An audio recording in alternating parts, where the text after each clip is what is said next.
15. So he ended with the song of Moses, but there's a few other verses that we're going to pick up with. It wasn't technically in the book, but I think that it fits with the theme of God's provision. So if you want to turn with me to Exodus chapter 15, and let's see, is the clicker working? There we go. So Exodus, we're going to start in verse 22, so the last few verses of the chapter. And then Moses made Israel set out from the Red Sea. So right after God's deliverance through the Red Sea, they sing this song of provision, and now they're leaving. So they set out from the Red Sea, and then they went into the wilderness of Shur. They went 3 days into the wilderness and found no water. So we're not talking a long distance. We're not talking probably a lot of time, right? It's just a couple days. But they had no water. And when they came to Marah, they could not drink the water in Marah because it was bitter. Therefore, it was named Marah. And the people grumbled against Moses, saying, "What shall we drink?" And he cried to the Lord, and the Lord showed him a log, and he threw it into the water, and the water became sweet. You know, the question that they raise is kind of a legitimate one, right? If you were to leave Egypt and all the provisions of the land, have this great deliverance from the hand of Pharaoh, and God's leading you into a desert, and then there's no water. This is a very natural question. But it's also the first test. And it's a normal question to ask, to be like, hey, is there water? I think we're kind of out. And it's kind of interesting here because as you read, it says that when they came, the people grumbled against Moses. You know, it's interesting that it's really their attitude and how they ask the question is kind of being focused on. You know, asking a normal question like, hey, do we have water? What's the plan? There's a different way of doing that than grumbling and being like, what do you mean we don't got any water? Didn't they have a plan? You know, there's a big difference just in the attitude of how they're asking the question. And it's interesting that at this point, they followed the pillar of cloud by day and the pillar of cloud by night, and God got them across the Red Sea. So the text doesn't say that, but the assumption is that God is continuing to lead them with the pillar of cloud, and He will all the way until they get to the Promised Land for decades. So it's not that God's representation of His presence is not gone. So the people aren't grumbling against God like, oh, we can see God's there, but Moses, you must not be doing the right thing. Like, obviously this cruise trip, you forgot to pack the bottle of water, right? But then, in our text though, they're asking, and so Moses cries out to the Lord, and the Lord showed him a log, and so you know, it's kind of one of those things where Moses just took God at His word and wasn't questioning, really, God, this log's going to fix our problem? It's going to make everything better? But he follows God's instruction, he throws it in the water, and then the water's drinkable. So Moses is still following God in faith, doing what He commands, without necessarily wanting to know all the hows, whys, and wherefores. He just does it. God is graciously giving their people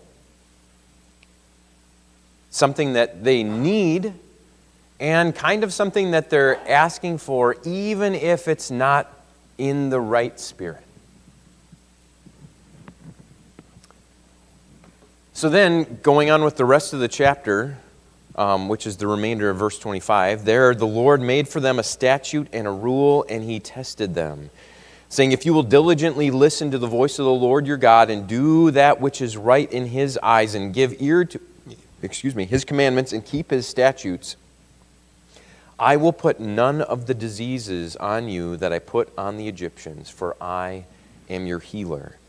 Then they came to Elim, where there were 12 springs, 70 palm trees, and they encamped there by the water. You know, it's interesting that they come to this place where God puts them in a place of imperfection. I mean, being in the desert without water is not really a good place to be. And if you think 3 days, they've probably expended all their water, how much longer are they going to last, right? So you're talking about millions of people. You're talking about all the cattle and the livestock. So they've got all of these resources that they also have to provide water to. So that's a lot of water to have available. But God brings them to the point where they need to be dependent on Him. And He's seeing how they respond. And it's interesting, like this first test, they're not complaining against God. They're kind of just grumbling to Moses like, hey, what's the plan? Doesn't seem like you've really got this thought through. But God provides for them. And really what He's doing here is He's asking that they will be loyal and obey whatever God brings across their path. When He says, if you will diligently listen to the voice of the Lord your God, do what is right, give ear to His commands, and keep His statutes. You know, God wants, above all else, for us to please Him. And God's expectation is that we wouldn't give Him a partial obedience or an imperfect obedience. He wants it totally, completely, fully.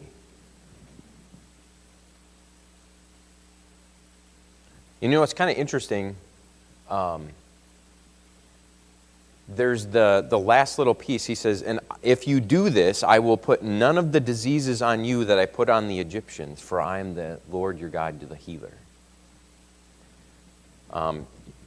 In some circles of Christianity, this is a promise that God will allow us to never get sick. Some people take it that way. And that's not really what He's saying. He's saying that the curses that came on Egypt for not obeying God are something that I won't pass the same curses on to you, because I'll be blessing you because of your obedience. And so this is that conditional type thing. It's the beginning of the blessings and the cursings that will be coming down the pike. And God is saying, I want to bless you. I'm just asking for your obedience. And I want to prevent harm from coming to you. I just need your obedience.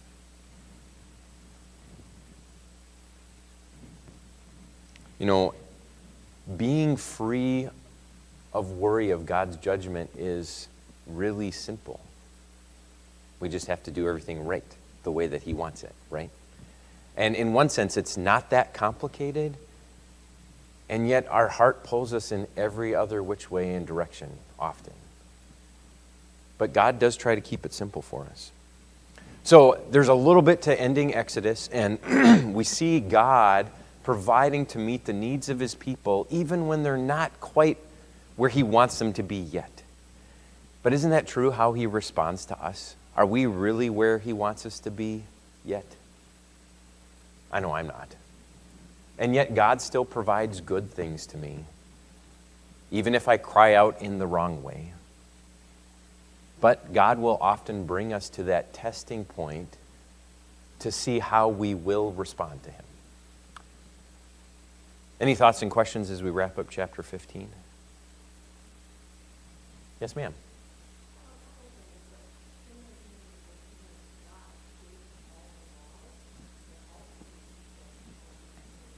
Yep.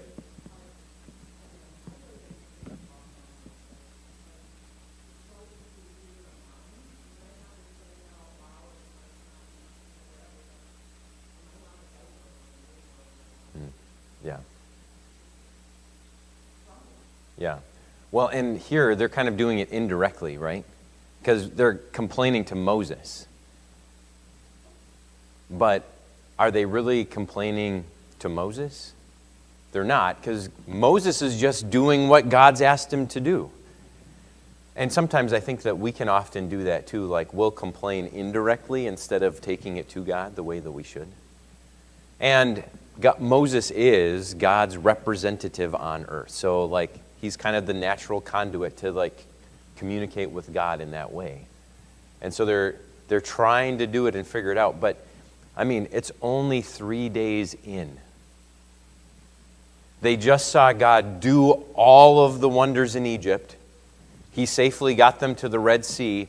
They saw him do the wonder of the miracle of parting the Red Sea, defeating the whole host of Pharaoh's army. And 3 days later, they're already complaining about the accommodations. And you know, I think that's the thing is, there's a right way to bring our concerns to God. And the Israelites are not there yet. And that's something that we struggle with too. We're not always there yet. And we might never get there on this side of heaven, but that's where God's faithfulness to the Israelite people, the Hebrews, they complain the rest of their whole journey, and God's still faithfully providing for them.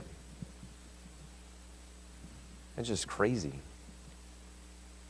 You know, as parents, well, I don't know, maybe you've never done this, right? They're like, well, if you keep complaining, you're not going to get the thing. Okay, fine, I'm just going to take it away, right? We had a rule in our house, whiners don't get.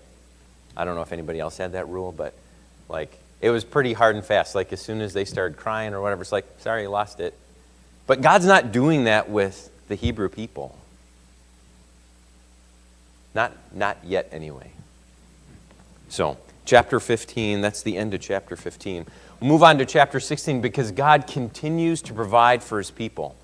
So, chapter 16, the first 3 verses. So, God provided water in the desert, and then at the end of chapter 15, they came to Elim where there were 12 springs of water. So, he provided this oasis where they could rest, and they had plenty. So they sent out from this oasis from Elim, and all the congregation of the people of Israel came to the wilderness of Sin, which is between Elim and Sinai, on the 15th day of the 2nd month after they had departed from the land of Egypt. And the whole congregation of the people of Israel grumbled against Moses and Aaron in the wilderness. And the people of Israel said to them, "Would that we had died by the hand of the Lord in the land of Egypt, when we had sat by the meat pots and ate bread to the full. For you have brought us out in the wilderness to kill this whole assembly with hunger."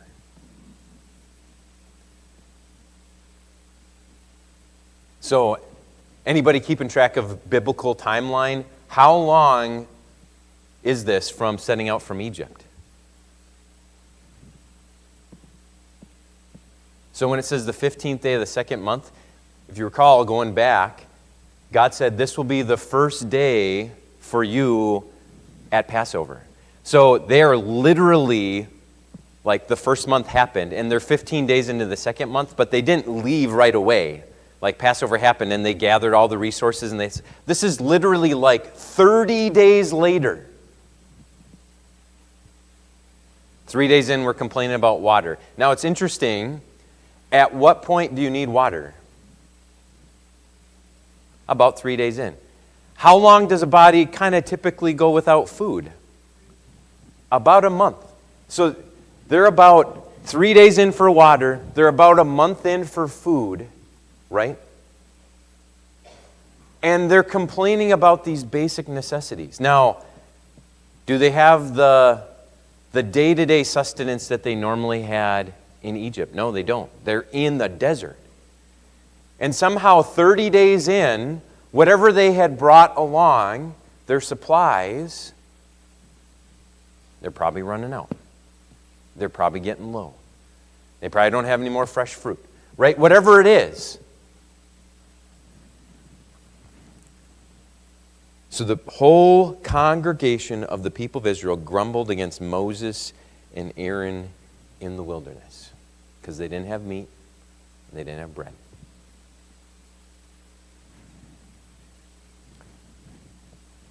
They're tired, they're hungry, they're unsure of where their next meal is going to come from.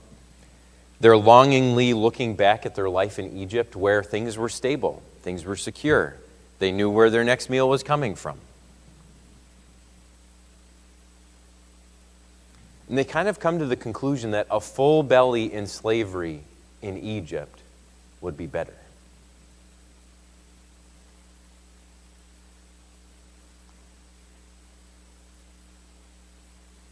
Does anybody get, I really hate the term, does anybody get hangry? Is there anybody who is like that? Okay. It's all ladies who raise their hands. It's interesting. I personally don't understand that because I can go without a meal or two or three and I'm fine. That doesn't bother me. But even for me, there is a point in which it's my stomach is making me not think straight. So there's this human condition that we all have, right, where we hit a wall. The Hebrew people are no different. They're people.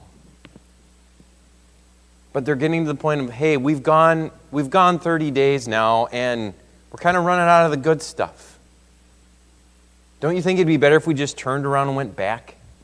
We don't know what the plan is.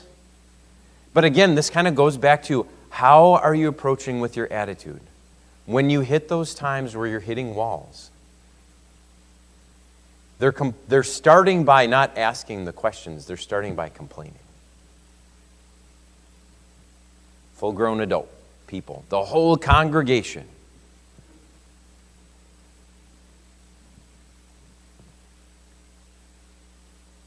But this is all new to them. How many of them have traveled in the desert? Probably not that many if they were all, slaves in Egypt. They probably kept pretty close to home for the most part. They grumble, and yet God is compassionate.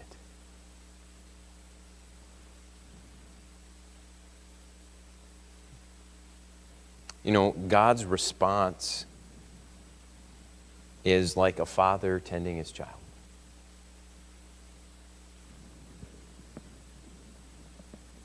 Go to the next one. Well, I guess I've got a couple questions for you before we get to that. What things in life cause you to grumble, complain? Anything in particular?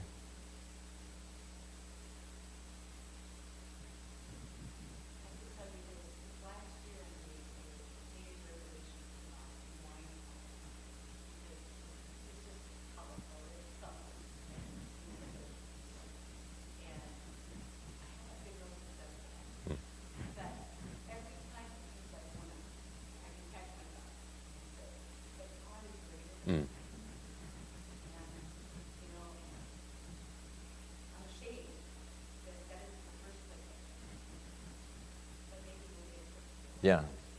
And sometimes it's just being aware, I'm doing it again, and now I can correct myself. Yeah. Thanks for sharing. Yes, ma'am.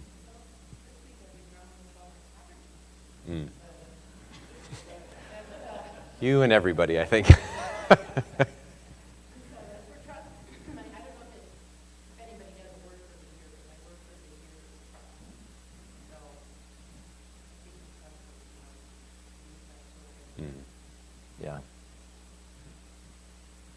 Yeah. Sometimes those governmental reaches can cause some grumbling. True. Anyone else? Yes, sir. Yeah.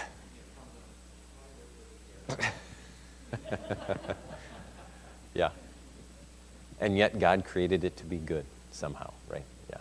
Eric?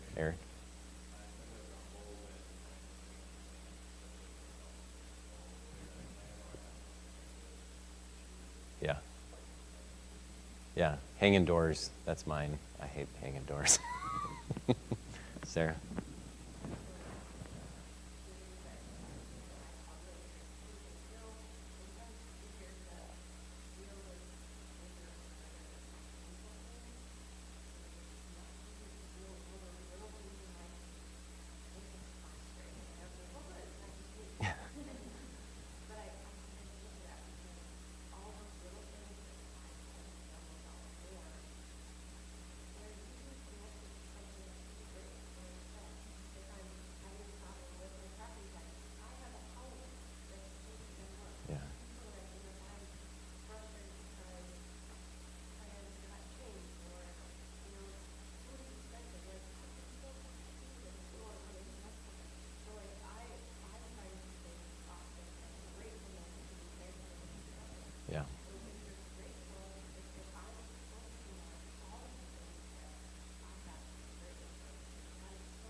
Well, you just jumped all the way to the end of my slide, so I guess we could be done with Sunday school. But gratitude is the antidote, definitely, and that's eventually where we need to get to. But it's a path where you got to get through the next question is, what sin of unbelief is in that response of grumbling?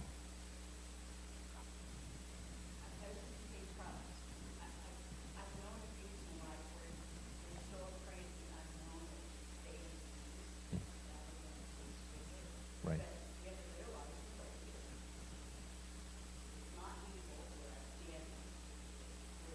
Right. Yeah.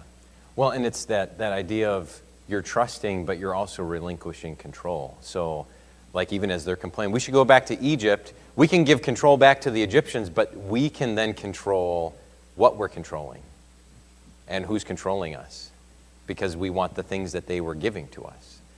So there's this aspect of control that's in the whole thing too. And a lot of times it is connected to the unknown future. Like, I don't know where God's taking us. This is the desert. He hasn't said where we're going. Like, I'm kind of spun up, right? Where's the food coming from? I don't know. That's bothering me. So there's all this angsty anxiety because of the unknown, but it's really relinquishing that day-to-day control over to God in believing and having faith that God knows what He's doing. It's just really interesting. So do the Hebrew people have this huge track record of seeing God do things? They do. They do in these huge, huge ways. But it's also very short in the sense that the time frame of the history that they've had for their hundreds of years of slavery in Egypt, God wasn't present doing those things. So their timeline of God's experience in seeing Him do these things is much shorter than perhaps that long memory, right? Or, it's been a while. So there's kind of a tension there too. But for us today, when we have God's Word and we can see God's consistent faithfulness over millennia,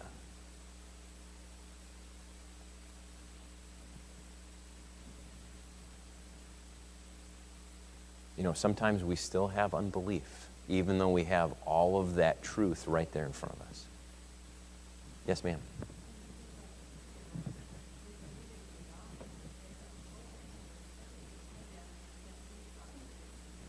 Yeah.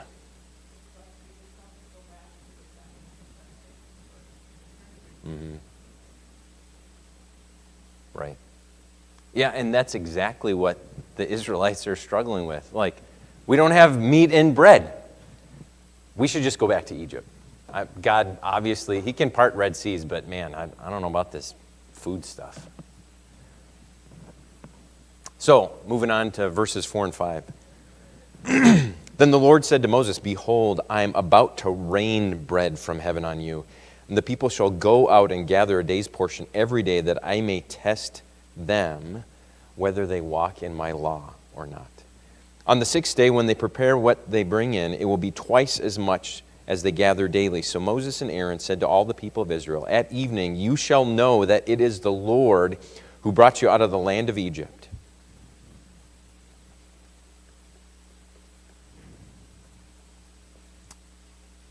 I read a little bit further then. God graciously gives His people a meal plan. And as I was reading through this, I was wondering, what was God's timing in doing that anyway? He probably was going to do this. If they had just waited another day, a few more days, maybe if they hadn't been complaining, right? God has a plan in place. He wasn't going to let His people starve. I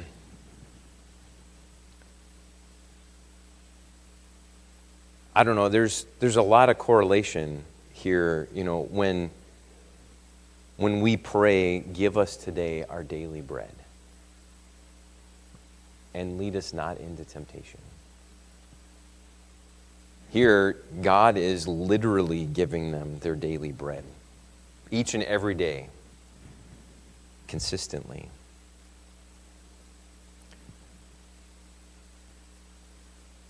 You know, some lessons we have to just learn the hard way, right?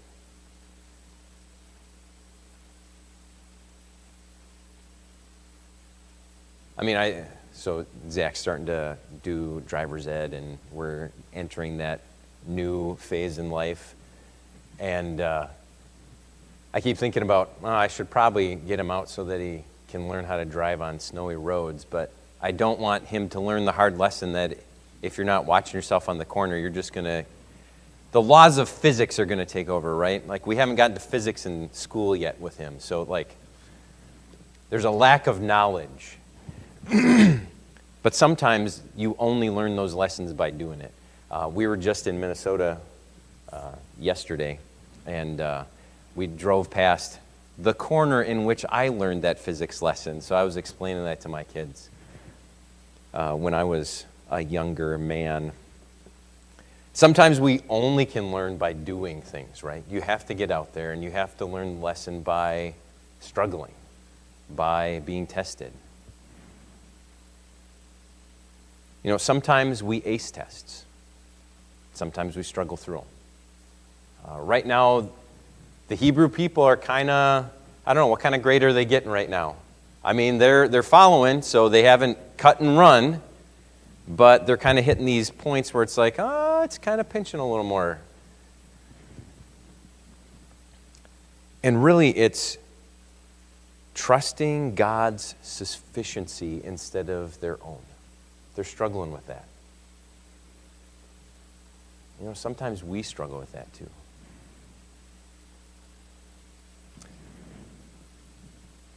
You know, God has, He has, and He had then a plan to faithfully provide for them. He was going to meet their needs. He understands we're not supermen and women. He understands that we need stuff. He created us that way. He just wants us to trust Him. So, how can our everyday habits display our trust in God that He will provide what we need?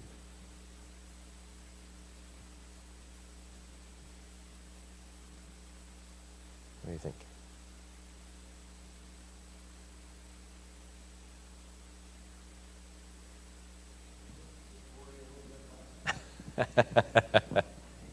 It's a good place to start. Yeah. Yeah. Oh, okay. Yeah. Yeah, it's that constant reminder. Like, yes, this is my God. I have not seen Him part the Red Sea, but He has done that. Yeah. But, you know, it's harder when you're younger, right? You don't have this breadth of experience that you can recall to memory. And that's kind of where the Israelites are. Like, they've got this short-term history, and in these moments, they're doing the exact opposite. They're not thinking about, well, God did provide for us in Egypt by delivering us. God did provide for us by getting us across the Red Sea. God did provide for us by defeating Pharaoh. They're not recounting what God has done. Sarah?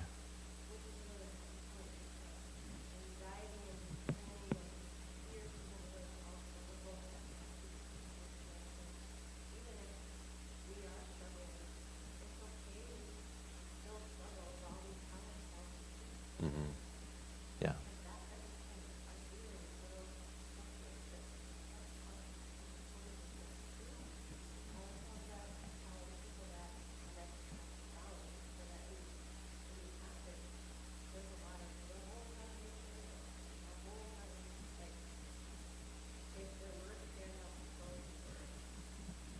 But God, yeah.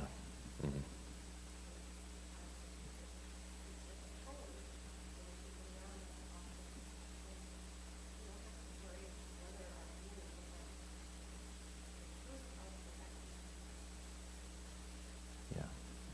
Yeah, sometimes they're not always squared up the way we want them to be, perfectly.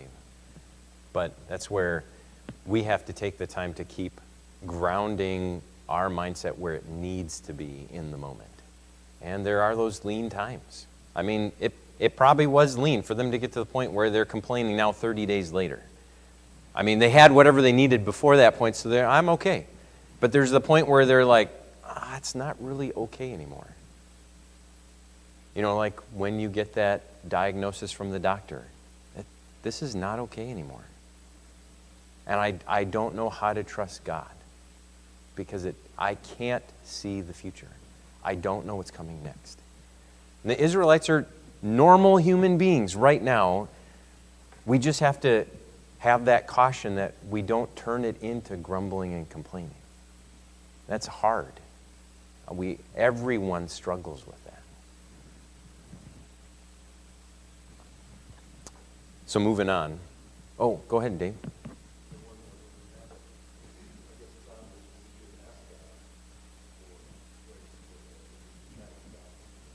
Yeah.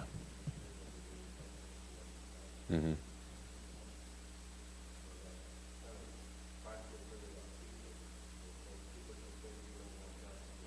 Yeah. Right. Well, that's a really good point. Going with starting the day by actually engaging God with what you think you need. Because instead of starting with some expectation that's unmet, right?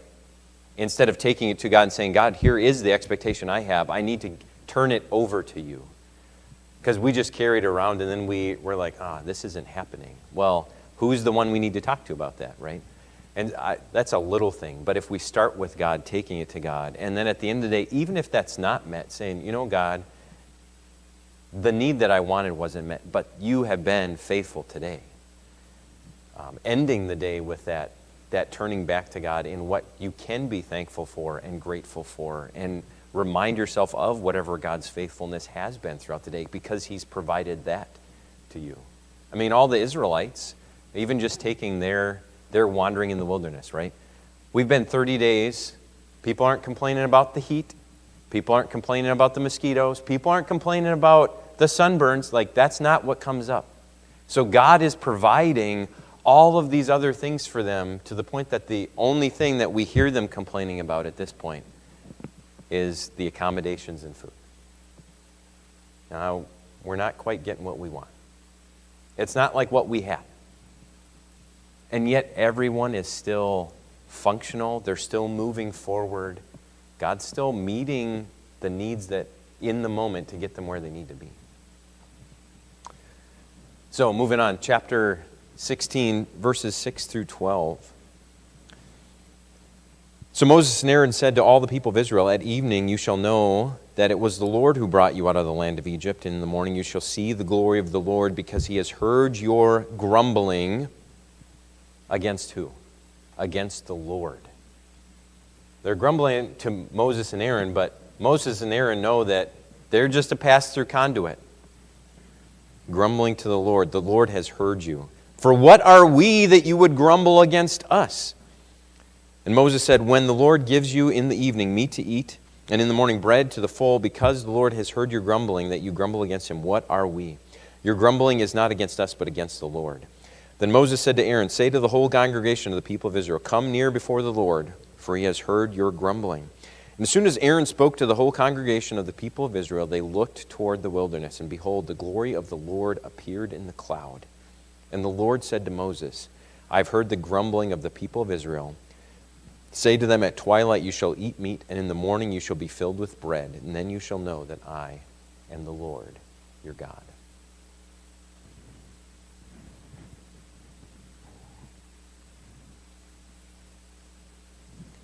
Is God providing this because they deserve it?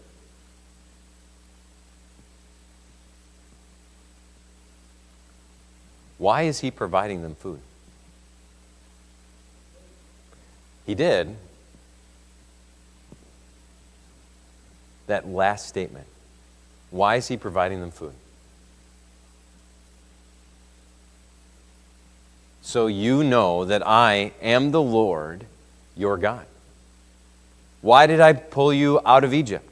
So you would know that I am the Lord your God. Why did I protect you from all the plagues of Egypt? So you would know that I am the Lord your God. Why did I help you cross the Red Sea? So that you would know that I am the Lord your God. Why did I defeat Pharaoh's army? So all of Egypt would know that I'm the Lord the God. But you would too.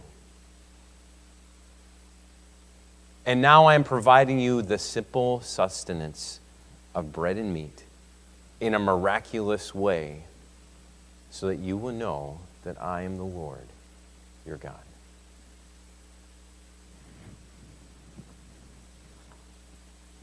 You know, God's glory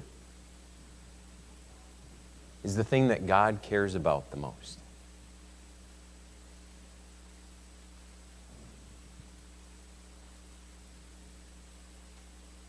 When we glorify God, we are affirming that He is the one to receive adoration and praise, that He is significant and worthy, that He is the one.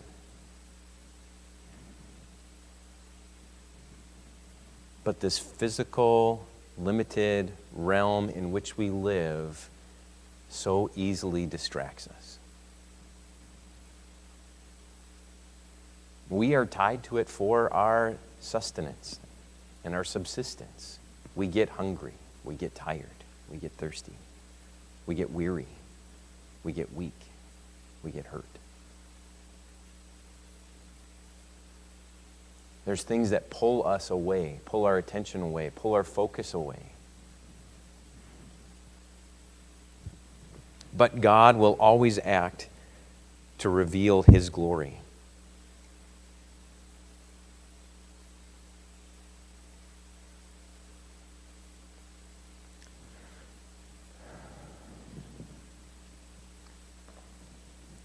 You know, God is wanting them to see Him for who He is. He wants them to know that He is hearing their complaints. And He's letting them know that they will eat meat and bread. So up to this point, it seems that the plan has not been communicated to the masses. But now it is. And His desire is that in the end, they would change their focus from just having their bellies filled with food.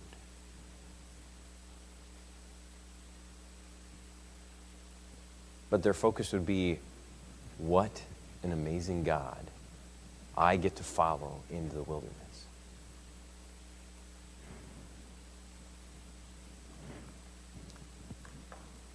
So when we think about our complaints, how does that connect with our understanding of God's glory? Is there a correlation?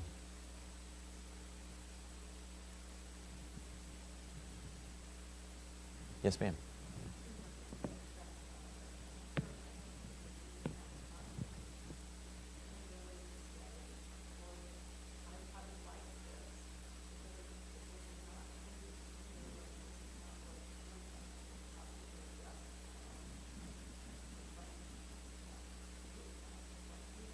Mm-hmm. Right. Yeah, and it's prioritizing that. That's not always easy to do. Yeah. Yes, ma'am.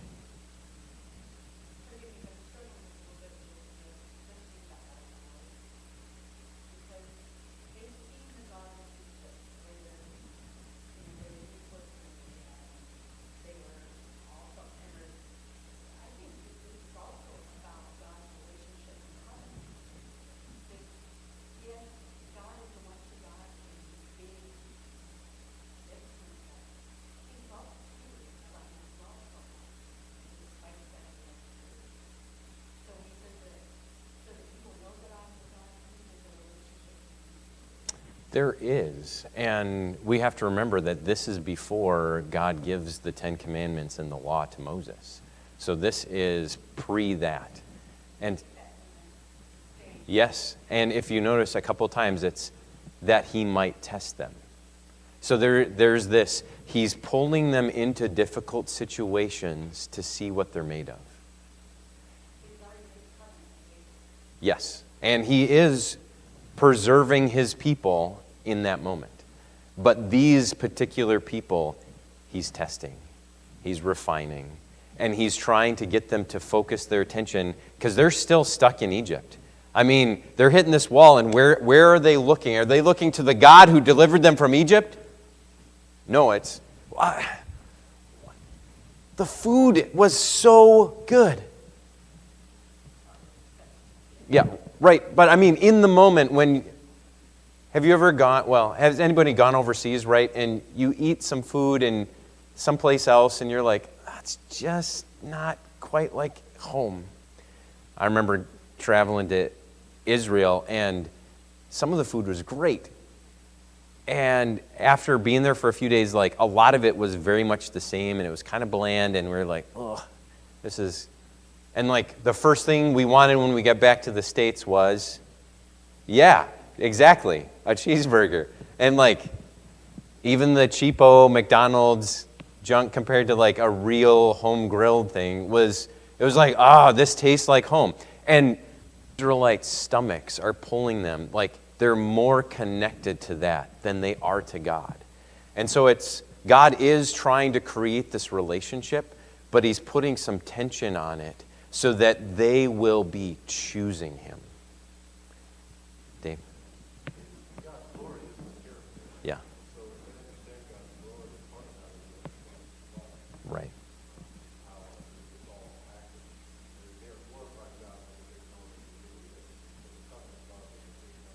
Right.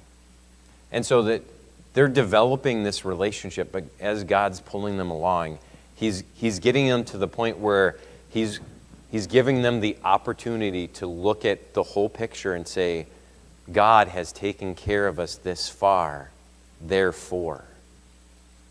Right? But what he wants them to know is that he is their God. And he's their God who has shown up time and time and time again in these big things. Can he not also show up in this little thing?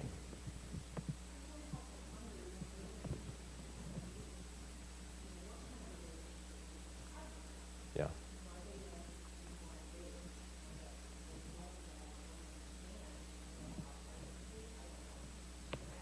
Yeah, and I mean, to some extent, the history should have been passed down because it's captured and pulled forward. So the history is passed on. And they know about Joseph because they take his bones with them that he can go be buried with his family. So they have some sort of history, but they have not seen God in the same way that he is showing up now. Because if you think about the midwives and the killing of the Hebrew children, like there are people who are faithfully trying to preserve the people of God and leaning on God in doing that. But they're oppressed. But they're more connected to Egypt and the Egyptian culture while they're trying to maintain that history and heritage. So yeah, it's hard to know exactly where they all are. But at the point that they're here, out of Egypt, so the bondage has been released, their heart hasn't fully turned yet. So they're struggling. They're struggling with that relationship piece because they don't know God fully. And that's what God wants them to know, that I am your God. I am your deliverer. I am your redeemer. I am the one who's for you.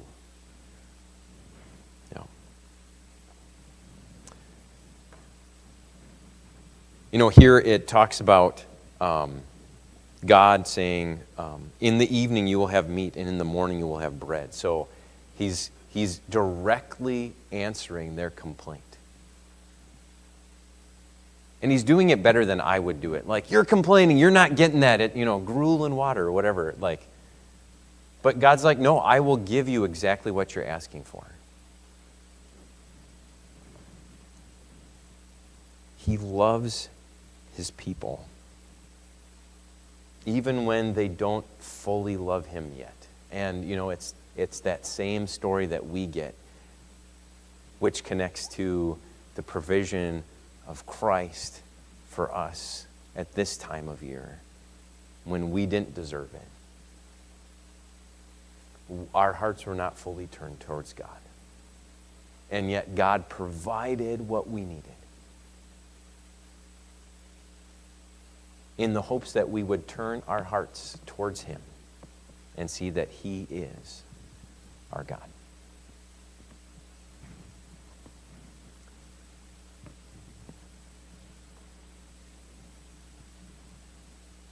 You know, when we think about going kind of back to that complaining and grumbling, how does it impact our witness when we're complaining and grumbling? How does that reflect on God's graciousness in our lives?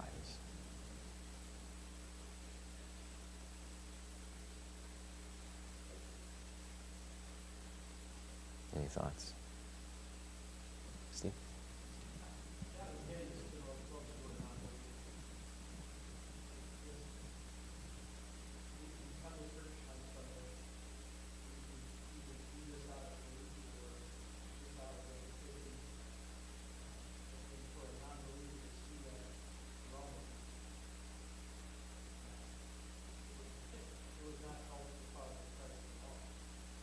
Well, it makes us no different than them, right? Yeah. Anybody else?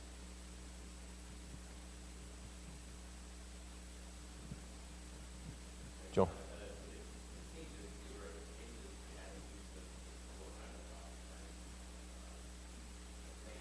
Yeah. Yeah, there's the, what's the proverb? The contentious woman in the house. Like, there's an impact. And you know, it really kind of goes back to the same thing Jamie was talking about, is when we're praying, are we praying looking for God's glory as part of our story? What we're looking to accomplish in our requests, in our pleas. And really that's, at the point that we're complaining, our eyes have shifted. We're not looking to God in the same way. Now, there's that tension in like the Psalms where David's pouring out his heart, right? Like, God, these are my feelings. I want you to know what they are, and I'm struggling. That's different than just complaining. And I think there is a significant nuance that we have to make there. Because in David's complaints in the Psalms, he starts by saying, God, here's my complaint. And then he comes back to God at the end. And if you look at the Israelites, their complaints don't go that way. It's just, here's my complaint. Moses, you better fix this. So it's a complaint about God, not to God, to somebody else who can't fix it. And generally, that's the distinction. When we're complaining, who are we complaining to? We complain to our spouse, we complain to our kids, complain to our neighbors, complain to somebody else. Can those people fix the thing? Are we taking our complaints to God and asking God to be involved? And are we doing it with the right attitude? Like, God, I'm feeling this, and I need you to know how I'm feeling. But I know that I have to turn these burdens that I have over to you. Right?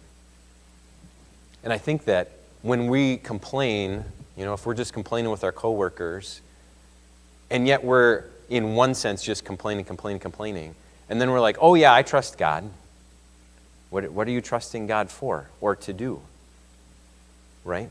If you're complaining about things all the time, where's the trust coming out in the way that you're speaking about what God does or who God is and how He can be involved in whatever that situation is? So I think it can have a very important and significant impact on how our witness and our testimony is viewed by others.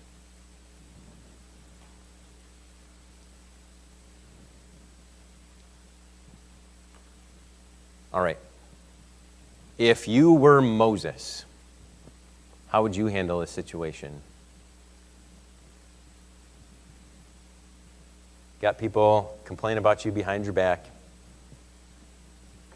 Really bad cruise director, Moses. No water, no food. Management stinks.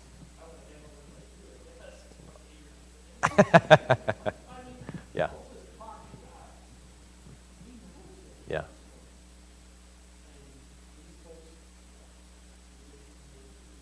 Yeah.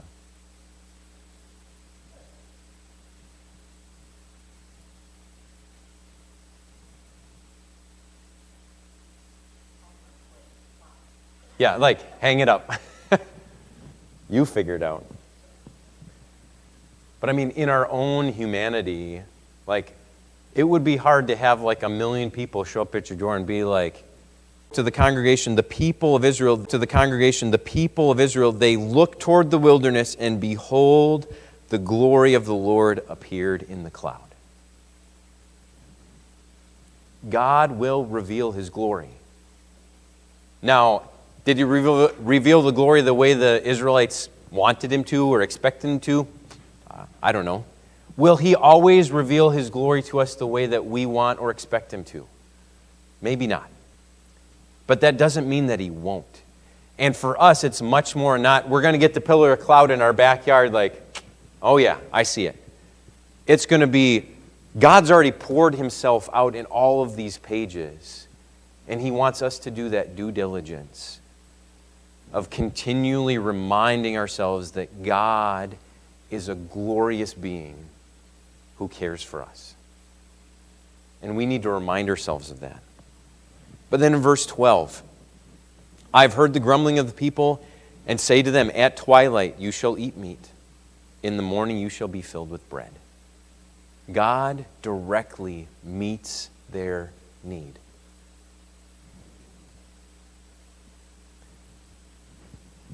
You know, I think it's an important thing to reflect on that a little bit.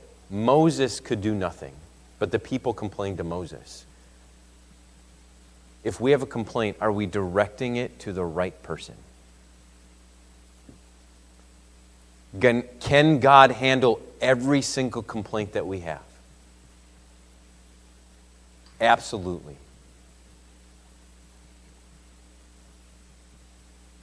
It's a lot easier to talk to somebody next to us, though, and feel like that did something, and then never actually turn it to God.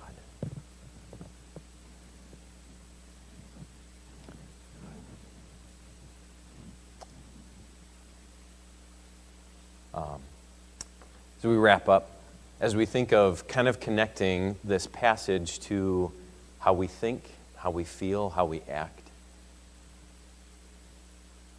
just leave you with these questions, and we'll land on the last one. But how does remembering the character and the work of God affect our worship? The way that we engage God. You know, here in this passage, the people really were not focusing their attention on God the way they needed to, and they got distracted with other things. When things are hard, what tends to come out of our mouths? For the Hebrew people, we see them grumbling and complaining, and they're turning how they feel into something that's not productive. So what does it reveal about their heart? Their heart is not fully turned to God to take their complaint to God directly, in the right attitude with the right spirit. So how are we? And then the last one, what are daily habits that we can use to stir up gratitude and thankfulness to God? And I think this is the part that I wanted to camp on, and we don't have a lot of time, but Sarah mentioned it earlier, is when we can turn that complaint, that struggle, when we can leave it at the foot of the cross and leave it in God's realm. God, I'm struggling with this. I don't know how to handle it. I know I probably need to do something, but I need you to help me with this. Can we flip it and say, but thank you, Lord, that today you've given me breath where I can still bring these to you. Thank you that I can still walk on my 2 feet to help engage the world for the cause of your glory. I mean, break it down really, really simply. What are the things that God is giving to you as wonderfully good gifts that we often neglect to thank God for? Because if we start at the lowest level, every breath that we take is granted by God. I remember somebody saying, well, I don't know, maybe it's just something I thought up, but either way. I remember reading in some scientific journal, like the average number of heartbeats that a person has in